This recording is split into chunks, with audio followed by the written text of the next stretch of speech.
I escaped my stalker, but he found me again. What happened next will send chills down your spine. I had always believed that my job at the daycare was a safe space, a place filled with laughter, learning, and the boundless energy of children. But all it took was one man to change that, to turn the place I loved into a source of fear and anxiety that followed me long after I locked the doors at night. At first, Emmy's dad was just another parent, another face in the daily routine of drop-offs and pickups. He was polite, charming even, with the kind of easy confidence that made people gravitate toward him. He dressed well, always in crisp button-downs and expensive-looking watches, and spoke with a smoothness that suggested he was used to getting what he wanted. I didn't think much of him at first. I interacted with dozens of parents every day, and most of them were friendly. Some were more talkative than others, and Emmy's dad was one of them. He'd linger for a minute or two after picking up his daughter, making casual conversation about her day. "She really loves it here," he said one afternoon, leaning against the counter as I handed him Emmy's backpack. "She talks about you all the time. Says you're her favorite teacher." I smiled, brushing it off. "She's a sweet kid, always so eager to learn."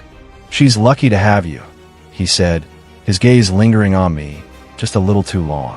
Something about the way he said it made me pause. It wasn't just a compliment. It was something else, something heavier. I ignored it, chalking it up to my own overactive imagination. But as the weeks went on, his comments became more personal. "You have such a beautiful smile," he said one day. "It's refreshing to see someone who actually enjoys their job." I laughed awkwardly, brushing my hands over my skirt. "Well, I do love it here." "Yeah," he said, his voice softer, as if he were sharing a secret. I can tell. It was the way he looked at me when he said it, like he was peeling away the professional barrier I worked so hard to maintain. I dismissed the unease creeping up my spine. He was just being nice. Maybe he was just a naturally flirty person. But it didn't stop. The compliments became more frequent, more pointed. "That color looks amazing on you. You should wear your hair like that more often. You have the kindest eyes. It must drive people crazy." Each time, I forced a polite smile and shifted the conversation back to his daughter. But the way he looked at me, the way he stood a little too close, the way his voice dipped just a little lower when he spoke, it was starting to feel intentional. Then came the touches, small at first, subtle enough that I could tell myself they weren't really happening.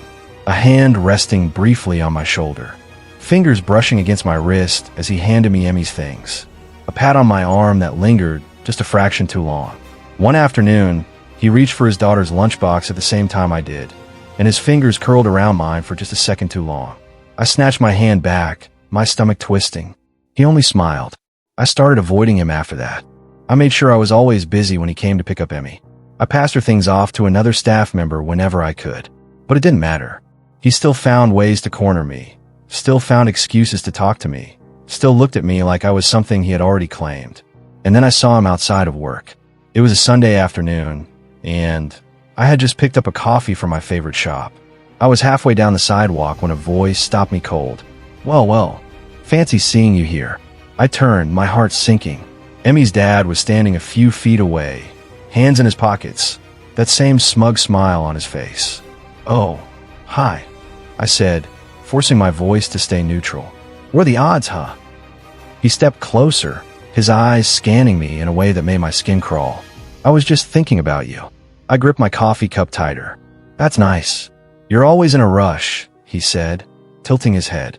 "You should slow down. Enjoy life a little." I have to get going," I said quickly, taking a step back. Before I could move any further, he reached out and grabbed my wrist. I froze. His fingers were warm, firm, his thumb pressing lightly against my pulse. The contact sent a jolt of panic through me. "You're always so serious," he murmured, his thumb brushing against the inside of my wrist. "You should let loose a little." My breath caught in my throat. I yanked my arm away, my hand shaking. "I have to go," I said, turning and walking away as fast as I could without breaking into a full sprint. I didn't stop until I was in my car, locking the doors, my heart pounding so hard it hurt. My hands trembled as I gripped the steering wheel. That night, the first text came. "Unknown number asterisk asterisk, it was nice running into you today. You look beautiful." Asterisk. My stomach twisted. I didn't respond, but the messages kept coming. Sometimes, They were simple. Asterisk, hope you had a good day. Asterisk, other times, they were unsettling. Asterisk, I bet you look even prettier when you're asleep. Asterisk, I didn't know how he got my number. I didn't want to know. I started getting phone calls, too. Always from an unknown number. At first, I let them go to voicemail. But one night, around midnight, I picked up. Silence. I waited, my skin prickling. Then a whisper. Why won't he talk to me? I hung up, so fast my hands fumbled. My breathing was ragged, my pulse erratic. I barely slept that night. The next morning, I went straight to my boss. I told her everything. The comments, the texts, the calls. I thought she would understand, that she would protect me. Instead, she barely looked up from her desk. Parents get attached sometimes, she said dismissively. Just be polite and keep your distance. I stared at her, my chest tightening. He grabbed me. I said, my voice shaking. She sighed, folding her hands together. Unless he does something serious, there's not much we can do. Something serious. I wanted to scream. I left her office feeling more helpless than ever. That afternoon, Emmy's mother pulled me aside. I know what he's like, she said softly. You're not crazy, and you're not alone. Her words should have been comforting, but all they did was confirm what I already knew. I was in danger, and no one was coming to save me. I started locking my bedroom door at night. It was something I had never done before, never felt the need to. But now, the simple act of turning the key before I climbed into bed was the only thing that gave me even the slightest sense of control. Not that it helped. The text kept coming. Did you miss me today? Asterisk, you look so cute with your hair up. I love when you wear it like that. Asterisk, I don't like when you ignore me. I blocked the number. A day later, the messages started again from a new one. You can't block me forever. I stopped answering phone calls from unknown numbers. I barely check my messages anymore. My phone, once an ordinary part of my daily life, had become a source of dread. But it wasn't just the texts. I started feeling watched. At first, I thought it was paranoia. My nerves had been on edge ever since the night he grabbed me outside the coffee shop. I jumped at shadows. My heart pounded whenever I heard footsteps behind me, even if they belonged to a stranger just walking past. But then the little things started happening. One evening, I stepped out of my apartment building to grab groceries, and I saw a black car parked across the street. The windows were tinted, but I could feel someone watching me from inside. The moment I moved, the car's headlights flashed on, and it slowly rolled away. The next day, I swore I saw the same car parked a few spaces away at work. I told myself I was imagining it, that it was just a coincidence, until I found the note. It was waiting for me on my windshield after work. A single, folded piece of paper tucked neatly under my wiper blade. I hesitated before picking it up. My fingers trembled as I unfolded it. You're making this harder than it needs to be. I just want to talk. Asterisk, asterisk. The words made my stomach twist. My breath felt trapped in my throat. I looked around the parking lot, searching for anyone who might be watching, but I was alone. I got in my car, locked the doors, and drove straight home without stopping. I barely remember the drive. My hand was shaking too much. That night, I didn't sleep. I debated calling the police. I had no proof that it was him. Just a gut feeling. Just a sinking certainty that I already knew who was behind it. But would they even do anything? I had already gone to them once. They had shrugged, told me that unless he actually did something worse, there wasn't much they could do. How much worse did it need to get? The next day at work, I pulled Emmy's mother aside. Has he ever followed you? I asked, my voice barely above a whisper. Her face paled. She glanced around, then pulled me into an empty classroom. I didn't want to say anything before, because I didn't want to scare you, she admitted. But yes, he did this to me too. My stomach dropped. What? He's obsessive, controlling. Her eyes darted toward the door, as if she expected him to appear at any moment. At first, he seems charming, attentive, but then it turns into something else. He doesn't take no for an answer. I swallowed, gripping my arms. Why didn't you warn me? Her face crumpled. Because I hoped. God, I hoped it wouldn't happen to you. She exhaled shakily. But the moment I saw the way he looked at you, I knew. I felt like I was going to be sick. She grabbed my hands. Listen to me.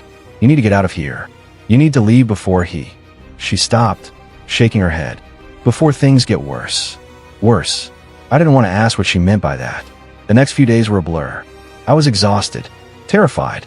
The black car showed up outside my apartment building again. I started keeping a pocket knife in my bag, just in case. I wanted to quit my job immediately, but I had bills to pay. I couldn't afford to walk away without a plan. I needed to be smart. Then, one evening, everything changed. I was leaving work late. Most of the parents had already picked up their kids, and the daycare was nearly empty. The last staff members were packing up, chatting in the hallway. I stepped outside, into the dimming light of dusk. The parking lot was mostly empty, except for him. He was standing near my car, waiting. I froze. My stomach clenched with fear. He smiled. "Hey there," he said, like this was just another casual encounter. Like he hadn't been tormenting me for weeks. I forced my voice to stay steady. "What are you doing here?" He shrugged, taking a step closer. "I was just in the area. Thought I'd wait and say hi." Every nerve in my body screamed at me to run. But I knew if I did, he'd only follow. "I don't want to talk to you," I said firmly. "You need to leave me alone." His smile faltered. "Come on now," he murmured, tilting his head. "Why are you being like this?" My pulse pounded in my ears. "Because you're scaring me." His expression darkened. "Scaring you?" He let out a sharp laugh. "I've been nothing but nice to you, and this is how you treat me." I took a step back. He took a step forward. I reached for my phone, but before I could pull it out, he grabbed my wrist. I gasped, trying to yank away. His grip tightened. "I'm trying to be patient," he said, his voice low. "Dangerous. But you're making this really difficult." I struggled, my heart slamming against my ribs. "Let me go." He didn't. He leaned in, so close I could smell his cologne. "You don't have to be afraid of me." My vision blurred with panic. Then suddenly, "Hey," a sharp voice cut through the night. We both turned. Emmy's mother was standing at the entrance of the daycare, her phone raised. "I'm calling the police," she shouted. For the first time, I saw something flicker in his expression. Not fear, annoyance. He let go of my wrist. "Relax," he muttered, stepping back. "I was just talking to her." He turned and walked away like nothing had happened. I was shaking. I could barely breathe. Emmy's mother rushed over to me, her hands gripping my shoulders. "Are you okay?" I nodded, even though I wasn't. Even though my whole body felt like it had been electrified with fear. I knew, in that moment, that I couldn't stay. This wasn't going to stop. And next time, there might not be someone there to save me. I packed my bags that same night. Every nerve in my body was still buzzing from what had happened outside the daycare. I could still feel the ghost of his grip on my wrist, the way his fingers had pressed into my skin, refusing to let go. Even though Emmy's mother had scared him off, I knew it wasn't over. It would never be over, not unless I made it be. I had already made up my mind to leave, but I hadn't expected to do it this quickly. I had planned to give my notice at work, to tie up loose ends, to figure out where I was going first. But now none of that mattered. I just needed to be gone. My lease was month to month, and I had just paid rent, so I left a note for my landlord and stuffed whatever belongings I could fit into my car. The rest, I would abandon. I didn't have time to be sentimental. By sunrise, I was already miles away. I drove for hours. I didn't stop except for gas and the occasional bathroom break. My phone buzzed constantly in the passenger seat, but I refused to check it. I knew it was him. The messages would all be the same. "Where are you? We need to talk. You can't just disappear like this." I had blocked his number twice already, but he kept finding ways to contact me. If it wasn't a new number, it was an unknown one. If it wasn't a text, it was an email. If it wasn't an email, it was a voicemail. The persistence made me sick. I drove through the night, only stopping once I reached a motel in a town I'd never been to before. It was small, quiet, exactly what I needed. I paid in cash and checked in under a fake name, just in case. That first night, I barely slept. Every creak of the building, every car that passed outside made me jump. I double-checked the locks on the door 3 times. My pocket knife rested under my pillow. I was safe, for now. But as the days passed, paranoia sank deeper into my bones. I had left everything behind, my job, my home, my routine. Yet I couldn't shake the feeling that I wasn't far enough, that he would find me. I started changing motels every few nights, never staying in one place too long. I dyed my hair, got rid of my phone, and bought a cheap prepaid one instead. I deleted my social media. I became a ghost. And still, I felt his shadow looming over me. Then, one evening it happened. I had been staying in a new city for about a week, trying to settle into some semblance of normalcy. I had even managed to find a temporary job at a cafe, something small and quiet, where no one asked questions. I thought I was safe, until I saw him. I had just finished my shift and was stepping out onto the dimly lit sidewalk when my breath caught in my throat. There across the street, leaning against a black car, his car was him, waiting, watching. A slow, knowing smile crept on his face the moment he saw me. My blood ran cold. I turned and bolted in the opposite direction. I didn't care if I looked ridiculous. I didn't care that people on the street turned to stare as I pushed past them. All I knew was that I had to run. I could hear his footsteps behind me, heavy and determined. "Come on now," he called out, his voice eerily casual. "Why are you running from me?" I didn't answer. I couldn't. My lungs were burning, my heart hammering against my ribs. I turned sharply down an alley, hoping to lose him, but it was a mistake. A dead end. I spun around, panic gripping my chest. He was already there, blocking the only exit. Trapped. "Why are you doing this?" I demanded, my voice shaking. "What do you want from me?" He sighed, shaking his head like I was being unreasonable. "I just want to talk." I backed up until my spine hit the cold brick wall. "Leave me alone." "I can't do that," he said simply. "Not after everything we've been through." My stomach twisted. "We." There was no we. There had never been a we. I swallowed hard. "You don't even know me." His expression flickered, something dark and unreadable shifting behind his eyes. "That's not true. I know you better than anyone. And I know that you're scared right now, but I can make it better. We can fix this." There was no this to fix. I felt my pocket knife pressing against my thigh, still tucked in my jacket pocket. My fingers twitched toward it. He noticed. "Don't." His voice was sharp, warning. I hesitated for half a second. Too long. In a flash, he was on me.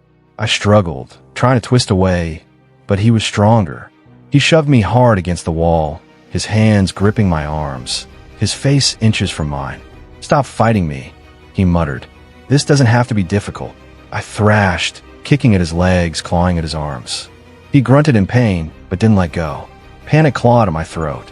And then, a shout, a blinding light. "Hey, what the hell are you doing?" The voice came from behind him. A man, a passerby, someone who had seen what was happening. A car's headlights cut through the alley, illuminating us. The moment of distraction was all I needed.